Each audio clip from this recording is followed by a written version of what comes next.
So in terms of partnering and, negotiating equity, finding a partner, all these different things that you have going on with your businesses, what would you say are the top kind of do's and don'ts in terms of finding a partner, how you structure, the deal and the arrangement? Yeah.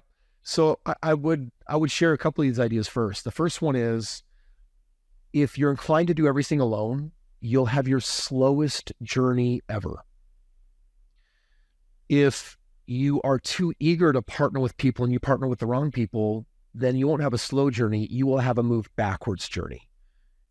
And when you learn the proper dynamics of when to partner and when to not partner, that is when you can really hit a stride of maximum acceleration. So if you look at everything required for business, when you own a business, I always ask people to pause and say, hey, don't just throw equity out there. Don't just automatically gravitate to a partnership. When you're trying to incentivize your people that are bringing work to the table or maybe some innovation, you give them a salary. You can give them a salary plus bonus. If they need more than that, don't give them equity. Give them salary, bonus, and maybe some type of revenue or profit share, right? And that should suffice for almost all situations. When you elevate to a partner, that's because they bring something that you are not bringing to the table that is necessary for winning.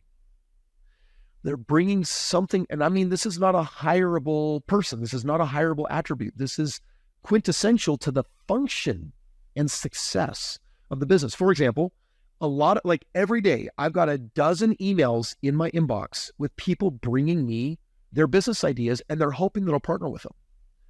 And they know this about me. They know that with 5-10 million organic social media views every week, that I have a crowd of entrepreneurs, a crowd of operators. They know that I can move the needle on selling franchises like crazy. So I need to be very picky and choosy. And so I get hit up. So I've got a professional team, and all they do is evaluate these people. And, every month they probably kick up 10 consult for equity deals where I basically tell them, hey, I don't want to be your partner, but I'll come in at a small level and I'll provide a lot of my tools and resources to help you grow. 1 in every 10, 1 in every 20 of those companies ends up being the company that I want to partner with. And that's because they look at me and they say, our business needs marketing, AKA Chris. And what they're bringing is something, an expertise in a game that I don't understand. And when you put the two of them together, you get magic. So I'm looking always for new partnerships. It's the only way I'm going to get to 10,000 companies. And so I'm clear on what I bring. I know I'm also clear on what I'm looking for, someone who have brought some incredible next level innovation or disruption to the marketplace that doesn't exist. The last deal that I did probably has the greatest disruption that will be felt all around the world, and it's going to change the entire retail industry. Well, I was able and fortunate to partner up on that deal because of what I was able to bring to that table. So partnering is not for incentivizing employees to do a good job. That's what profit share at best is, or simple bonus structures. Partnership is when you are amalgamating a business and you have elements that you can't bring to the table. And those are the people that when you find them, that you're offering equity to. Yeah, it's very interesting. You see these days a lot of companies that have two founders, right? And it's like they complement each other really, really well, and their skill sets. I'm seeing it more often, or you'll see husband and wives in businesses that really crush it, and one has the skill set over the other. So it's fascinating to me how you, over your career, you use this partnership. In the beginning, you did it with financing. You were saying you were raising capital, right? And then partnering on the real estate deals. And there could be people listening right now where they're thinking, man, I know I have the chops. I know I can do it. I just don't have the capital. I just don't have the money, right? Or, I have the money, but I like what I'm doing and I don't want to get involved in running the day-to-day of this other business. So how do you, outside of your brand, are there other ways that you find deals, or people are pretty much just coming to you in these opportunities? I don't want to say fall in your lap because you worked hard to build your brand, but fall in your lap. Yeah. Well, I want to be really clear. Like, there's definitely a strategy that's brought me to this moment. And that game of social media, anyone that has a social media empire, what they had to bring to the table was a novel, unique voice where value could be created across that platform. I'm not talking about someone that plays video games, because there's only so much value that they can create in the world, or someone that's really good at putting together funny cat videos.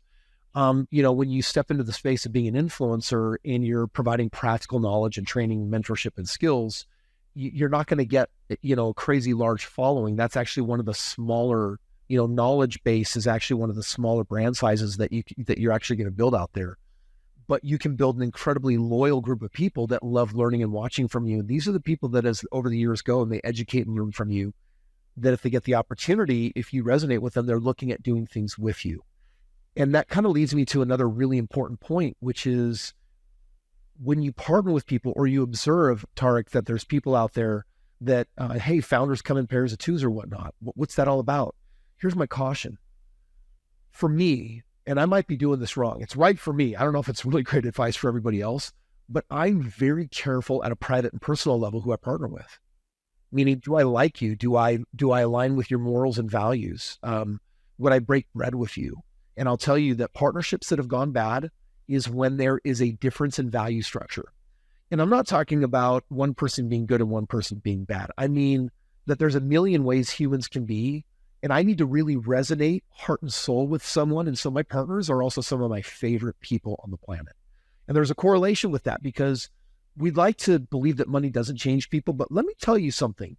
When you add enough zeros to success, money magnifies people. So for example, if there's someone that you kind of have pet peeves and issues with when there's not a lot of money, when there's a lot of money, those issues are going to grow.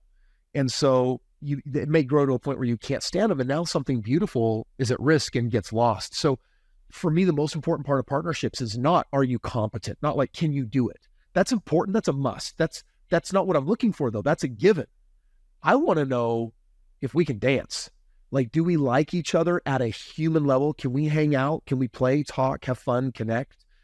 Because if it's just competency, I can't tell you how many competent people ruin business. There has to be some type of deeper value alignment, character alignment above all, which ruins, by the way, a lot of deals. I walk from a lot of money because I believe they're never going to turn into anything anyway, because when those values don't meet and the business starts succeeding, it's going to be chaos. If you enjoyed this short clip from the podcast, you can check out another short clip right here. Or if you want to watch the full episode of this podcast, you can watch that here. And remember, knowledge is not power. It's applied knowledge that's power. Take care. Have a great rest of your day.